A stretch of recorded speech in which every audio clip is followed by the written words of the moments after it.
on the replay. All right, so welcome everybody. It is very, very exciting to see you both and to have the replay doing its thing so that the others can catch up on this session later. Because yeah, sometimes work things just get in the way, and it's tricky. Just to try and keep everybody happy in the world, is quite a tricky thing. Yeah. So coming in from different time zones, and yeah, it's a bit of a journey.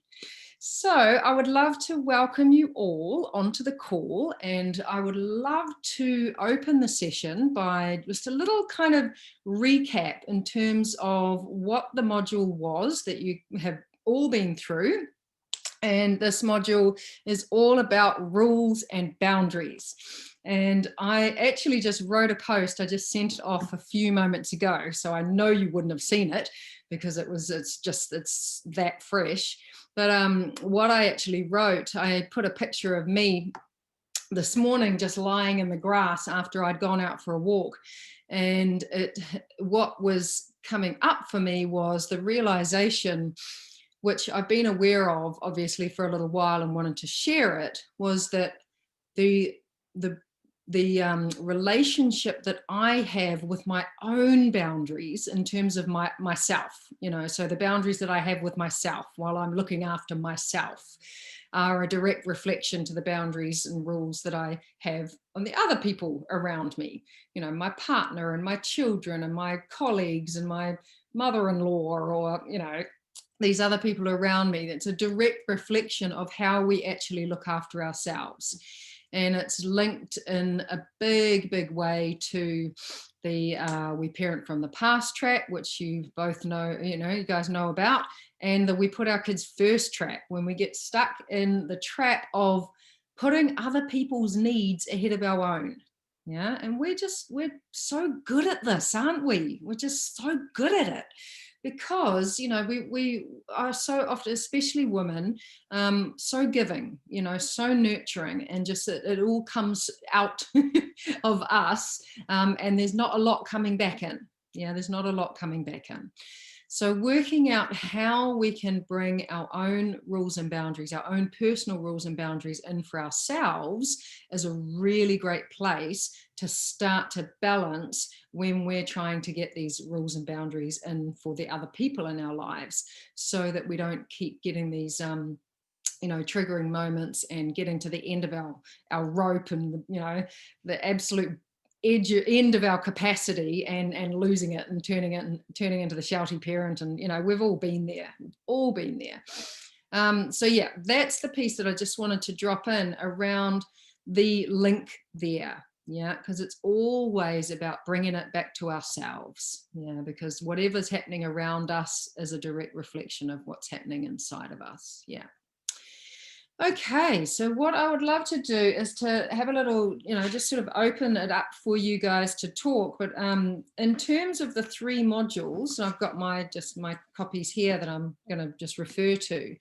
Module 1, you would have, had a pretty good, the first part, the reflection part of module 1, you would have had a pretty good idea about that from the challenge. A lot of that stuff, it was in the challenge. It's like, okay, what's my why? Why am I not able to put these boundaries in? What's standing in my way of doing it? We're going to be doing in the next session. But just a little, reflection piece of, why am I not able to put these strong, clear, consistent rules and boundaries in? And just wondering, wanting to open up before we move into the direction and action pieces of the module, was there anything that came up for you that you weren't aware of, for a start, in terms of that reflection piece, in terms of, finding out what the stories were that were getting in the way, because I think that was a piece that was in that first reflection part. And what else? Yeah, so the reflection part of, I know we touched on this in the challenge in terms of what is actually under the irritation and the the anger and the frustration, what's under it. And we did go into that quite a bit, and just whether there was anything new there and whether when you started to reflect a little deeper, just, you know, whether there was anything new before we move on to the direction or action phases.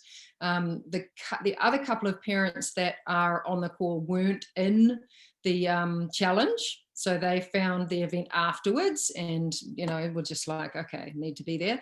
So they have, you know, found out some really, really cool things about what was going on for them, what was coming up for them as they've moved through that process. So that was pretty cool. And that's the reason why I put it in the module for the people that didn't get to see the challenge, weren't part of it. And so that they weren't coming in so completely cold, because it's so important to have that information to be able to move into the direction, which I said a lot about during the challenge. Okay, so over to you guys. Did anything new come up before we move on to the direction or action, or was it sort of stuff that you'd become aware of in the challenge? Anyone can jump in. You can go, Amy. I did go through it all again, and I found it useful so lots of things were the same that I came up with before, but being afraid of the emotions. But I think I realised I'm not a very decisive person. I don't like getting things wrong. So it's like, oh, if you put a rule in, how do you know it's the right one? How do you know where your boundaries should be? So that really struck me. I did think about I don't really remember having rules as a child, but I don't remember it being us being over breaking the rule, over being disrespectful or rude, but I think maybe I felt not particularly safe, like I was always trying to be good and always trying to find where good was. I don't know. So I was thinking a bit about that. And then just stories and beliefs. I think that I'm not enough to parent both my children.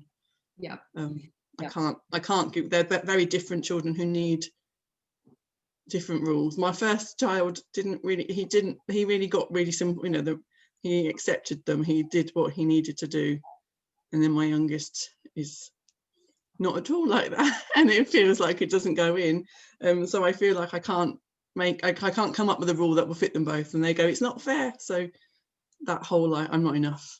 Sorry, I'm waffling now, but no, not at all. Look, you know, it's part of it, trying to kind of process these things in your mind and articulate them at the same time. And sometimes they just come out of a bit blah, blah, blah.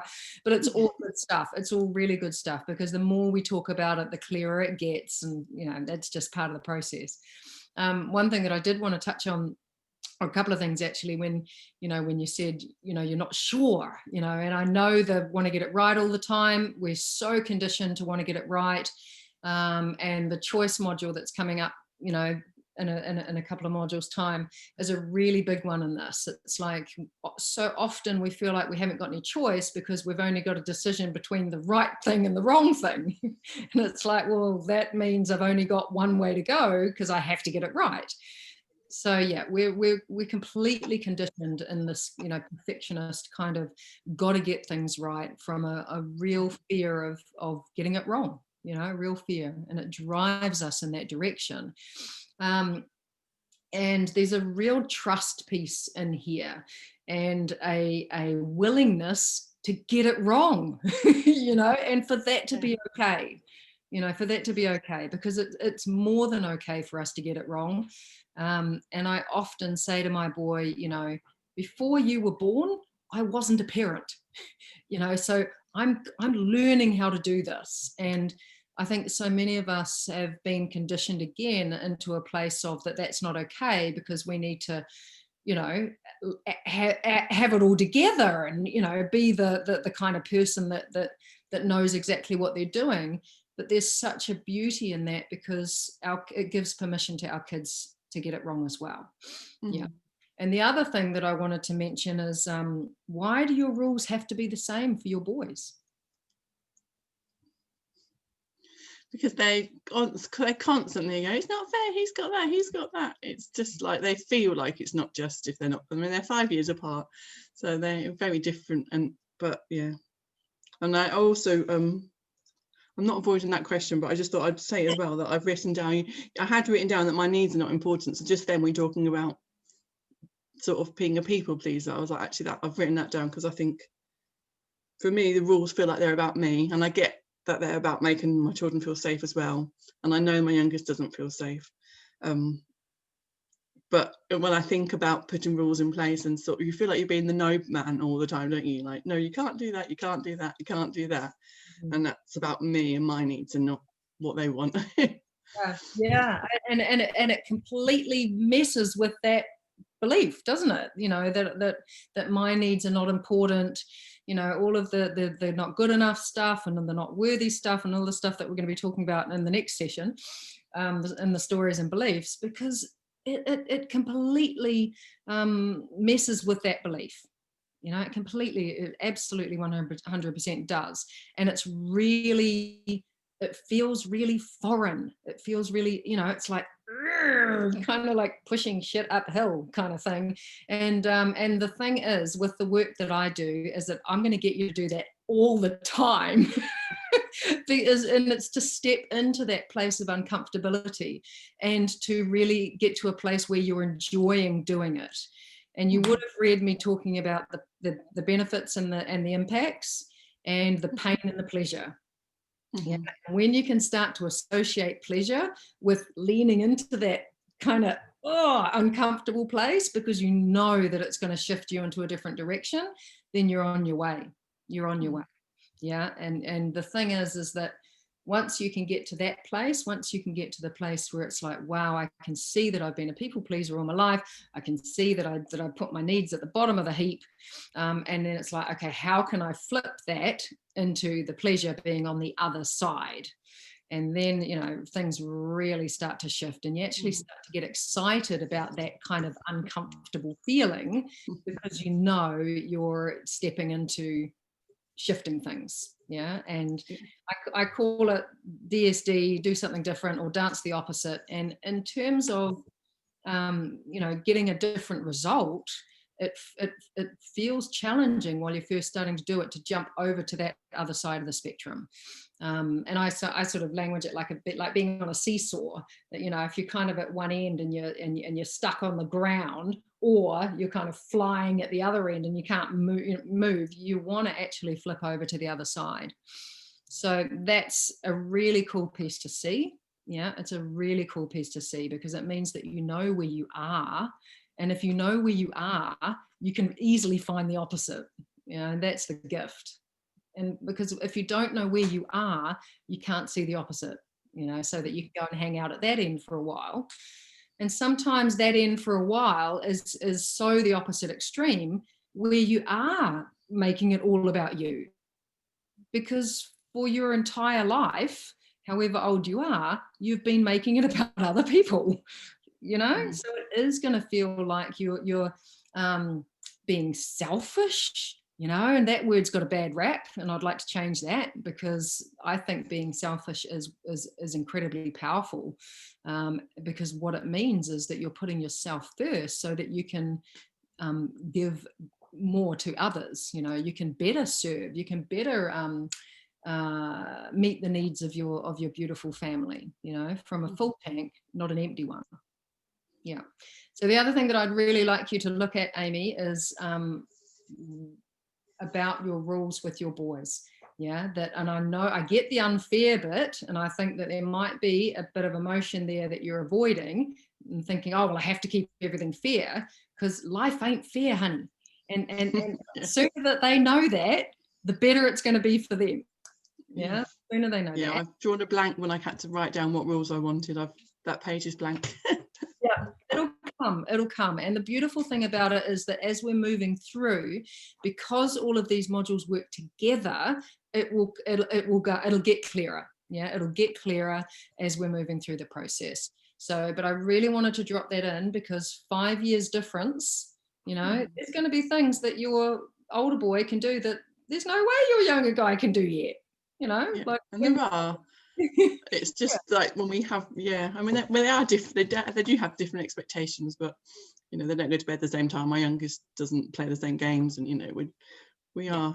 Yeah. But yeah, it's just they're like, oh, why does he get? Yeah. Oh, I know, I get it. And the beautiful part about what I do in terms of like the We Raise Mini-Me's track, because that's the one where we expect everybody to be like us and we expect our kids to be the same and everything's fair and blah, blah, blah. And it's like so not reality. So if we can even amplify the differences, acknowledge them and speak into them. Yeah, that's the dancing the opposite. It's like, okay, Yeah. it's not going to be fair because life's not fair. You know, you guys are so different. And look, you know, your little guy and all of his awesome qualities, and your older guy and all of his awesome qualities. And look how different you are. You guys are amazing. Imagine if you were both the same, how boring it would be. You know, all of those sorts of things are beginning to speak to those differences and getting them to really celebrate them rather than trying to make everything fair. Yeah. Cool. Thank you. All right. Before I stop talking, I'm just gonna, Mel, I've got to go make sure all my family are awake in about 5 minutes. So if you're talking, I disappear. I don't want to be rude. I'm not ignoring you. All good. Go do your thing. It's first thing in the morning over there. So I just don't want to look like you've listened to me and now I'm off. Oh no, that's silly. Oh, that's gorgeous. Lovely. Okay, Mel, what's going on for you? Just kind of listening to some of the things you just said then about raising mini-me's. I think that might be part of, this is me telling a story now, part of why I probably expect so much from him and get really aggravated and, shouty when he doesn't do what I want, when I want, how I want, kind of thing.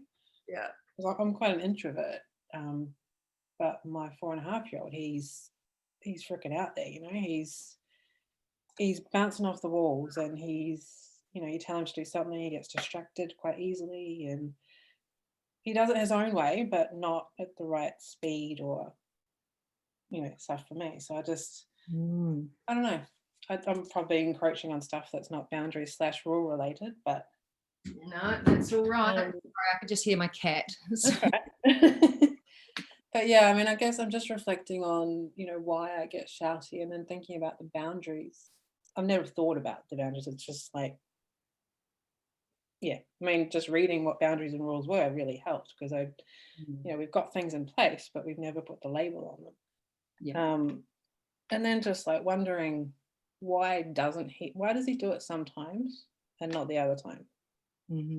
And just reflecting on the fact that that's probably because they're not clear. And we flip-flop around a lot. Yeah. The jelly sergeant dance. The dance of the jelly sergeant. Yep. Yeah, I hear you. Yeah. And I mean, it's like music to my ears when somebody says, I haven't thought about this, or I haven't understood it in this way. Being able to kind of really clearly articulate it, because it means that the awareness is there. And once the awareness is there, then you can do something different. So that is incredibly beautiful. And, it's all related, all of the stuff that you said, even though you were talking about, the mini-me piece and, the differences, because I mean, my boys came home today, and I'd had quite a long day. I've been doing this program, so me in a program, not me giving a program. And, I was kind of a bit sacked because I'd been sitting there kind of absorbing all this stuff. And they were on fire. They came home and they were like, and I was just like, ooh, guys, I'm 45. Yeah, you guys 8 and 12, and my system can't take it. So, I'm going to go upstairs for a bit, and I'm going to just take 5 minutes, and then I'll come back down. Why don't you guys go and jump on the trampoline for a while, and get rid of some of your woo, and then I'll come back and join you. And I think that even there was a big part of me over, the time that my boys have been around, that was trying to keep up with their energy and trying to be like them, because I was attaching that to being a good parent. Yep. And not educating them that I'm a really different person, and I do it really differently to you. And that, and for me to help myself understand that about me, that I was a different person, enabled me to tell them, and then they could understand it about me as well. And then, of course, they start to apply that knowledge to other people. Oh, wow. So that person's not like me and I'm not like them. And, that's when it starts to ripple out. But the beauty of it is that when you can sort of see that, Mel, is that, you're not like your boy, I mean, it sounds like you guys are like chalk and cheese, which is beautiful. It's just when you can look at it kind of without being in it, and so often we're in it, and it's so overwhelming. But when we can sort of step back and think, wow, you've been gifted a little extrovert, to maybe invite you out a little bit. And he has. I mean, I'm much more. I'm still not an extrovert or anything like that, but and what he does more than I used to. Dancing, and it's dancing that dance with him, and really letting him know as he's getting older, mum's really different to you, dude. And the more that you say it, the more that the opposite will be true as well. The more that you'll go, hey, well, if I'm really different to you, that means you're really different to me. And maybe the expectations that I'm having on you are the expectations that I'd have on myself, and that I don't need to have on you, because it's huge, the expectations that we have on kids. It's massive, I mean, I have to kind of remember that sometimes, that he's only a little kid. I know. And I mean, when I'm looking at my boy who's 12 and he's starting to overtake me in height, I still need to remember that he's a child. He's a child, And the thing is that as we work through these modules, and especially tomorrow night with the stories and the beliefs and what's actually going on underneath the surface of when you're getting triggered, when you're getting upset, then we can start to understand what it is that's actually going on for us. Because most of the time it's not the little fella that's in front of us, or the two little fellas. It's all the stuff that we're still hanging on to and still dragging up from the past. So there's a lot of awareness coming. So hang in there. That's a great way to start the call.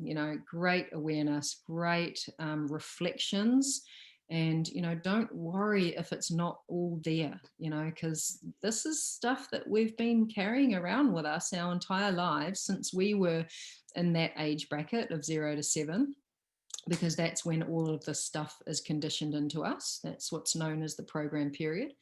So, it takes a while. It takes a while to get this stuff and shift it and change our relationship to it. And the best thing that you can do is to give yourself, that gift of patience, of time, and not expect yourself to have it all done tomorrow. So hang 10, Amy, if the rules page has just not shown itself yet, we can chat about that, and just really getting clear on, obviously you've noticed what's getting in your way, those people pleaser parts, and oh God, that means that I actually have to think about what my needs are, and put them first. Wow, because that's a new thing. And it really is. And I'm really glad, and how just freaking amazing that what I shared at the beginning of this call, because it's exactly that. It's like when we don't know what our own personal rules and boundaries are, and when I spoke about that edge for the boundaries, and what are the absolute, this ain't never going to happen, that's just not okay for me. It's not okay for me for you to scream, like my younger boy squeals, and I'm just like, I know, no. And he's getting it. It's still, it's going to take a lot of repetition for him, and a lot of sort of gentle reminders. But he, that's just something that I can't manage. My whole system just cries whenever he squeals. So I'm just like, dude, if you want to squeal, because I know that it's fun, and this is the kind of validation of like, he's trying out these new sounds in his voice, and And I remember reading this book, and it was about a wombat who used to like to curl in a little ball, and then he'd come out of the ball and he'd scream and he'd shout just to see how it sounded, and that was the only reason. And to not want to shut that down in him, but to set the conditions around it. It's like, dude, if you want to squeal, that's cool. You can do it at school, or you can go outside. I just can't do it around me because mum's system just. So that is a way to, really find out what it is that you're just not okay with. And when you can get to it, you can actually set the conditions around it.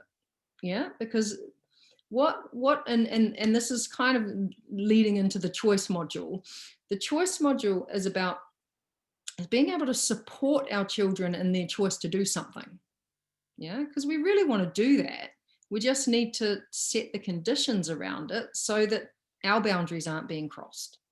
And and when I talk about boundaries in terms of sometimes it's okay, sometimes it's not. Screaming around mum is just not okay ever. It's a rule. Yeah. If I'm like, okay, you can sing loudly, sometimes it's going to be okay for me. Sometimes it's not. It's like, dude, I've got a headache, man. You can't be doing that around me today. So, you can see how the difference, the definition of something that's just not okay. And when we find that thing that's not okay, for whether it's a rule or a boundary, we can set the conditions around it so that it can make it okay in a certain location or at a certain time. Yeah. So how does that feel, Amy? I'm just curious because I know that this is something that you're finding challenging. How does it feel when you can start to understand these rules and boundaries as something that you're putting in to look after yourself? However, as we're moving through these modules, you'll be able to find a way that you can support your children in their choice to still do something as long as your needs are looked after. Yeah, I think I'm sitting here thinking I'm not sure what it is that I want or don't want. And I think, and I don't, maybe it's about being clearer. Like my youngest, when he gets upset, he screams and cries and squeals. And, like when he was younger, I taught him to sign lots of things so that if it was like, if you don't want to speak, that's fine, but I don't want that, I need to know what's going on. But he and like that completely. So I'm trying to think about what it is that I don't like and what we're trying, because I do try and put things in place and, but, and also my eldest is very much like, here we go again, mum's coming up with a new thing. And I know that he rides it. He feels like, how long do I have to wait to ride it out before mum gives up? Because I always do. I always go in like hot, like, all guns blazing, like, let's try this new thing. And this is what we're going to do. And then I'm like, oh, no. Right. Give up. Yep. I know. I totally hear you. And it's consistency and follow through, are big pieces here, because the kids need to know what's going on. And if they just think, oh, mum's going to give in, then okay, I'm going to tell you a story. This is a really cool story, because I went to see some friends of mine who live in the Hawke's Bay, and they're an awesome couple, and they've got 3 kids, and I went to stay with them with my 2 boys, and they had a middle child. The middle child was named Josie, and she was a whiner, and a whinger. And oh my God, I'd never, ever heard anything like it in all of my time of working with parents. Never heard anything like it. And, it was just constant. Just, oh, can I have this? And, just total whingy, whiny voice. And I actually said to the older girl, Maggie, I said, oh, hello. Okay, well, he's here. That's my big ginger cat. So I actually said to the older girl, I said, Maggie, does Josie always talk like that? And she said, oh, yeah. Oh, she only does it so she gets what she wants. And I was like, so you guys can see this, but mum and dad can't. It was like, wow, that's absolutely fascinating. And I started just using a couple of tools with her, because it's so you know, your whole system just starts to overload when kids whine and whinge. You know, it's just that reaction. You know, Mel, I can see you going, yeah. And you know, it gets frustrating, and you get irritated, and then you get cross. You know, you get really angry. And the yes energy module is part of what we're going to be, you know, doing. Third module is how can we do that differently? Yeah, how can we create some space, which we'll be doing in the connection module, create some space so that we can respond in a different way. And when I started working with Josie, I just sort of said, oh, wow, you speak Guyanese really well. We don't speak Guyanese in my family. Nah, she's like, what's Guyanese? I said, oh, it's the language you're using. Yeah, we don't speak Guyanese in our family. And she was just completely floored by it, because she'd never heard it responded to in that way. And that was the way that I responded to my boys when they were whingers and whiners, because they tried it on, you know, a number of years ago. And I was just like, yeah, not doing it, dude. Just not doing it. But it wasn't even, you know, I couldn't even do it with that neutrality at first.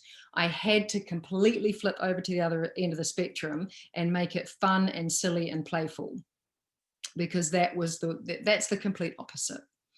Yeah, and when I offer that tool, which I think Mel, Amy, I think you went into the We Parent from the Past workshop, didn't you? And that's the tool. It starts the opposite, and it's literally like, okay, let's look at what I'm doing here.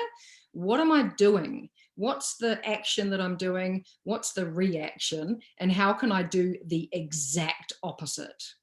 Yeah, do the exact opposite. And there's a really good example in there with another client called Laura, and she said that her boys would just go crazy when it was time to go to bed. You know, it was like she'd just say the words, it's bedtime, and that was cue for them to just freaking lose it, and just, you know, energy and woo. It's like, you know, it's like another language for it's party time. And she was just like, I don't know what to do. By the time that day comes, by the time that time of day comes, she had nothing left. And I was like, well, what's the exact opposite of that? And she's like, what? Let them do it? Encourage them to do it? And I was like, yeah. And put the conditions around it. You know, I'm like, look, anyone can manage doing anything for 10 minutes. Yeah, 10 minutes. If your kids want to go crazy for 10 minutes before they go to bed, and you say, that's the condition, you can go nuts, we're all going to go nuts, we're going to jump on the bed, whatever. She said her kids and her husband jumped on the bed, and her husband whacked his head on the bed. It was so funny. So that was her little story from it. But she said it worked. She was so worried that her encouraging them would ramp them up. Yeah, would ramp them up even more, and they'd never go to bed. But the thing is that it filled their connection tank. Yeah, it filled their connection tank. They were full. They'd felt connected to mum and dad. They'd had some fun. They'd let off that last bit of energy, and then they went to bed, and they went to sleep. You know, and before that, it would be crazy times trying to get them into bed with anger and force, which, as we all know, just extends the process like for 3 days, and everybody just ends up miserable. So yes energy and doing something different are all of the pieces that we're going to be going through here in this program, and they're incredibly powerful. So in terms of whining and whinging, yeah, finding different ways to approach it, which means being able to pause, which we're going to be doing in the connection module, so that we can use another tool, so that we can bring a different energy. And that all comes from awareness and from understanding what's coming up for us in the moment. Yeah, which you guys are becoming, you know, more clear every single day, which is so cool. Awesome. Okay, so what else have we got? I know that we kind of. Okay, so in terms of the action, that is putting things into place. Did you come up with anything that you could put in terms of rules and boundaries? I know, Amy, you said you couldn't find anything for the rules. I mean, you know, do you like your kids sticking their fingers in your eyes? So that's one, right? Okay, no sticking your fingers in my eyes. That's a non-negotiable rule. And I guess what I'm in the reason why I'm bringing something playful in, because I've done a lot of work in boundaries, yeah, a lot of work. And a lot of the work that I did was in terms of sexuality and relationship, because so many of us, we haven't been taught how to do this. Yeah, we haven't been taught. And that's why there's no reason to beat yourself up. There's no punishing, you know, let the guilt go. Because if we have never been taught how to do it, we've got no reference point. So, enable to create a reference point for yourself, I would start like that. Yeah, start silly. Start like, okay, I don't want my kids to stick their fingers in my eyeballs. Okay, there's one. Yeah, and just list them down, you know, be playful, get dad on board, and just really, really start putting things onto paper. Come on, Dean, go out. You're going to want to come back in 5 minutes, aren't you? Start putting things down onto paper, and what you'll do is you'll be beginning to create a reference point for yourself, yeah, in a playful way, yeah, not a serious and intense way, because that way isn't fun for a start, and it can be really challenging to kind of get yourself moving. And what you'll find is that as you move through that process, you'll end up coming to the things that really aren't. All right, Mel's, Amy's just going to pop off for a sec. Does that sound good, Mel? Yeah, definitely. Yeah, I think that, like, some of your examples in the module resonated with me, like the toilet door thing. Toilet door. Just, you know, you just see that door open and it's like, Really? Can I not even have 2 minutes? I saw you 1 minute ago. Yeah, so it's that kind of stuff that is doable. Yeah. I think he understands it. Yeah. And yeah, like starting with that finger in the eye thing, I think that's a good one for the rules. Yeah, and it's just, you know, to really bring lightness to it, because there's so much intensity to parenting, and it can feel so serious so much of the time. And when we can lighten things and have a laugh about it, because what I was going to say, look, she's just coming back, which is great. What I was going to say in these in this work that I was doing, you just come back at the right time, Amy. Sorry. That's all right, no problem.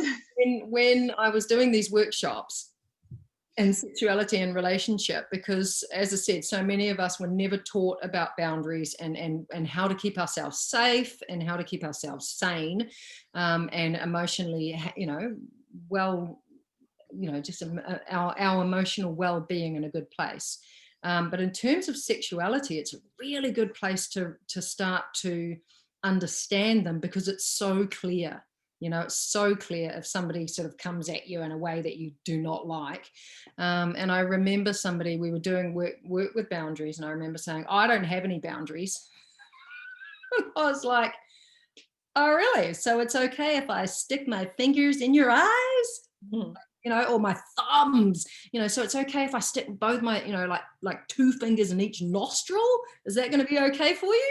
And, you know, we found some boundaries pretty quickly, because, you know, he'd obviously been doing quite a lot of work on boundaries and thought, nah, there's nothing, you know, you can touch me anywhere. I'm very open and, you know, blah, blah, blah.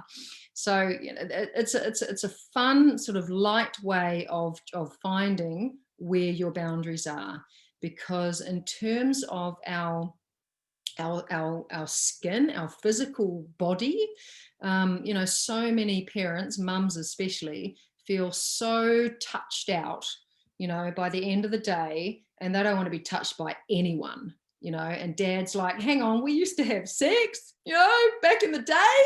What the hell's happened? It's like, well, you know, there's no wonder.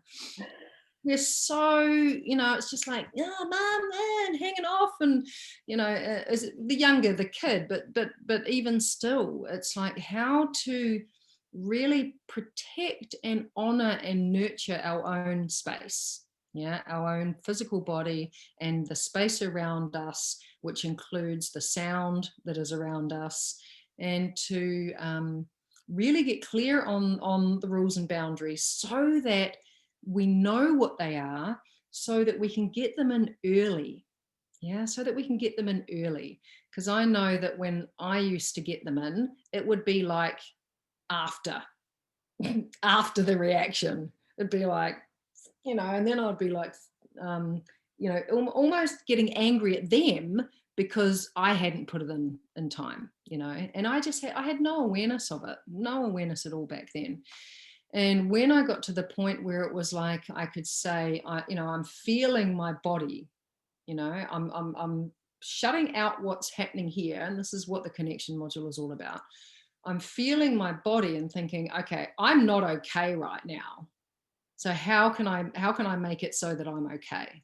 Do I need to change what's happening in front of me, or do I need to remove myself from the situation? Yeah, and those are the things. And sometimes I give my boys a heads up. I'm like, guys, I'm probably this close to kind of losing my shit, or blowing my top or whatever. We need to do something different. Yeah, and just really letting them know that your body is telling you that something's not okay. And that's a really important thing that we were also never told how to do. We were never taught how to feel in our body that things aren't okay. Yeah, and to not just to think about it, but to actually think, wow, my body is having a reaction at the moment. I need to do something different. Yeah, and to look after yourself. So I'm learning that at the moment. We put our Christmas tree up on Saturday, and I did get completely overwhelmed, but I spotted it happening, and I went into the kitchen and had a cup of tea on my own. I was like, I just need a minute, whereas normally probably would have just let it go. But I'm doing a dissertation at the moment, and how in exactly that, how do counsellors notice when they're just too much? yeah, that's like, I didn't notice when I was young, when Jack was younger. Yeah, I just I thought, how did I not see that I was sliding down? You don't know, and the thing is that because we're so conditioned to be out here, to be concerned about everything that's happening out here, and to look out here for everything, and we don't look in here, we don't come in here, and we're not aware of what's going on for us so much of the time. And that's nothing personal about anybody, it's just the way that we're conditioned. So to be able to pause like that is incredibly powerful. To be able to go, oh my God, I'm just about at capacity here. I can feel that degree of overwhelm, and to actually remove yourself from the situation. Yeah, beautiful. Yeah, and it's a skill. Yeah, it's a learnable skill, which is like, yay, because that means I can do it. It's not something that has to be, inbuilt. And the beautiful part about that is, and not that I want you to focus on your kids, because I want you to focus 100% on yourself, but your kids will learn it through you. Yeah, which is a gift, because we didn't get that gift, because most of our parents were running around like headless chickens, completely unaware of what was happening inside of themselves, with very little boundaries. And as I wrote that post that I put up just before this call, I was just recalling my mum, who had zero boundaries, zero boundaries of what was okay and what was not okay for her. And that definition, that description, it's really simple. And I want, I want to make everything simple as I can, because we're dealing, with a lot of big things here in terms of, our emotional and mental and physical and spiritual makeup. However, when we can make it as simple as that, it's like, oh, that's okay with me, that's not. It's like, okay, that's really simple. And when we can clarify things to that degree of simplicity, then we can actually articulate it to our children as well. And even really young kids, will get it. And Mel, I'll just come back to what you were saying about the toilet door, because the toilet door was such a big one for me in terms of, you know, really starting to understand what boundaries are and what they mean. And working with that one, once I don't know, I'll send you the link to there's a blog. I did a blog about it on my website as well, and I talk more about the toilet door. But when I first did that, it was, yeah, just the awareness of why I was doing it, and you know, and what was coming up for me, and all the stories that I had about wanting to have, you know, kind of have this, you know, sort of spiritual kind of earth mother, you know, kind of way of being a parent, and no closed doors and all that, and you know, just not allowing myself any time and any space for myself, and putting that boundary in, and asking my partner and whoever else was in the house to help me put that in. You know, so if your partner's at home and your kids are there, and you know they're still knocking on the door and trying to have conversations with you through the door, and you know all the other things that I said, then they can support you in that if they know that that's what you're working on. You know, it's like, you know what, honey, I really want to just take a pee in peace. Peeing in peace is something that is really important to me, you know, with nobody knocking on the door. And the beautiful part about this, and the bit that I go into a bit more in the blog, was that once I had claimed that, you know, 1 meter by 2 meter toilet space as my own for when I needed to go to the loo, then I could expand that space. Then I could have a shower by myself with nobody coming in. And then I could expand that space to go and have a cup of tea in my room for 20 minutes with nobody coming in. But that's where it started. You know, that's where that first boundary started, and I could build on that. So get your partner on board with the toilet door, Mel, and you know, get him to support you in that. And then when you come out, yeah, that's when you praise the little fella, and like ramp it up, like praise him so much it's ridiculous. You know, dude, you are so amazing. You managed to keep, you know, yourself busy, and you were doing your thing while I was doing my thing, and you know, and really ramp up the praise, because so much of the time, and this is the spectrum flips that I'm always talking about, so much of the time we're focused on what's going bad, what's going wrong, the shitty bits, the bits that we want to change, and then because we're focused on them, we get more of them. Yeah, because that's what our brain is tuned into.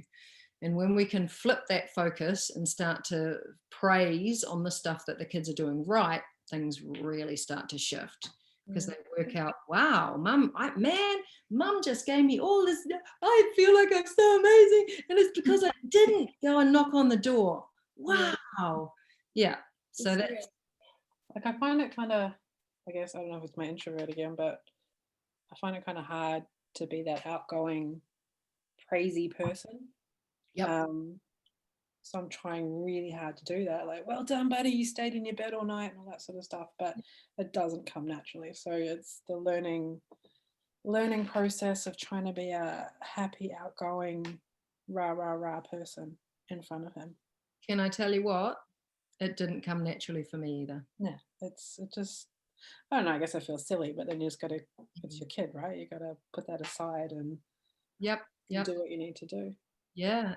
And the thing is that, you know, I felt like a complete fraud, you know, and coming out of depression, you will both know my story. Coming out of depression, it was like fake it till I make it kind of, you know, sort of just try and do it. And I think I've kind of shifted that way of thinking now to the point where it's like, I'm so confident that me dancing the opposite and trying something new is going to shift things, that I'm prepared to step into that, you know, and that I'm going to attach the pleasure to that side of it, because I know how much it's going to shift my life, and you know, my connection with my kids, and you know, it's not easy in those early stages, you know, when there's still some healing to be done, you know, from what you've experienced, because it's one hell of a journey. You know, when there's depression there, when there's, you know, it didn't work out like I thought it was going to work out. You know, I had this kind of picture, whether it was conscious or not, of how it was going to be, and then it doesn't, and then it's not like that. It's like the freaking rug's pulled from under you, eh? Yeah. And allow that, you know, allow that, because there'll be grief there, you know, that's like, shit, you know, I want really, you know, whether you were really excited to be a parent, and then when you got to be that parent, it just wasn't like you thought it was going to be. And to be okay with that is, you do what you need to do, love. And to be okay with that is to, you know, be able to heal. Yeah, to be able to heal from it, because it's a huge, huge, huge journey. Yeah. Feel you. I can really feel you. Yeah. So in terms of bringing that energy, the other side of the yes energy, I mean, I know that I've got to that place. However, I'm further along than you guys are, you know, and I've been where you are now. I can feel every ounce of it because I've been there. And the other side of the yes energy, which we will talk more about, is to simply be a yes to the moment. Yeah. And what I mean by that is to simply be okay with the moment. It's like, you know, I can't bring that energy right now. I can't be the happy, you know, that person, but I can say, dude, you're amazing. You're amazing, dude. And I see you. Yeah. Yeah. So what I don't want you to do is beat yourself up because you're not there, you know, not that happy out there person yet. You know, just be a yes to where you are. Sounds like a plan. Yep. There's so much, you know, whipping ourselves on the back and God, giving ourselves such a hard time, you know, there really is. And the fastest way out of that is through acceptance. It's like, okay, this is where I am. Yeah. And that's okay, because I can see where I've come from. I can see all the things that have tripped me up and, you know, brought me to this place. The faster you can accept that and go, yep, this is where I am, the faster you can move through it. Cool. Cool. Well, I don't need to answer any of the things that were going on for the others that will be joining on the replay, because a lot of it was reflection. A lot of it was stuff that we've covered anyway, which is so cool. Yeah, because you as you see when you start to really delve into work with parenting, is that it's the same stuff. You know, different version, different depth of being in it, but it's the same things that we're all finding challenging. And you know, of course it's influenced and impacted, and it's a reflection of our different upbringings. However, the same challenges, you know, the same challenges. Putting rules and boundaries in so that they're strong, so they're clear and consistent. You know, it's the same thing that we want to do, and the things that are tripping us up along the way. So cool. All right, well, is there anything else tonight on this one? I know we're going to be leaping in and continuing this incredible process of moving through these modules, and I'm so excited to be sharing this work with you. But is there anything else tonight before we wrap up? Not for me. All right. So you guys, I really want you to celebrate. Yeah, because the fact that you've jumped into this is a huge thing. Because even jumping into work as parents, so many parents just get so tripped up on their, oh well, it makes me look like I'm a bad parent if I kind of put my hand up and say that I, you know, need some support. And you know, just chuck that one out the window if there's even a little bit going on for you, because the way that I look at it is like, I want to be the best parent I can be. You know, I want to empower myself so that I can do things differently, so that I can feel differently as a parent. Yeah. And that I'm celebrating. I'm so excited to have you both with me in this program, and excited to share all of the awareness that I have so that you can do things differently in your life as a parent. Thank Yay! you so much.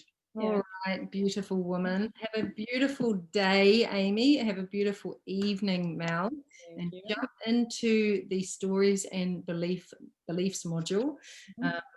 It's a good one. Like, there's a lot of stuff in there, but oh my god, it's so worth doing. And we will have another session on Wednesday evening, same time, same bat channel, same bat time.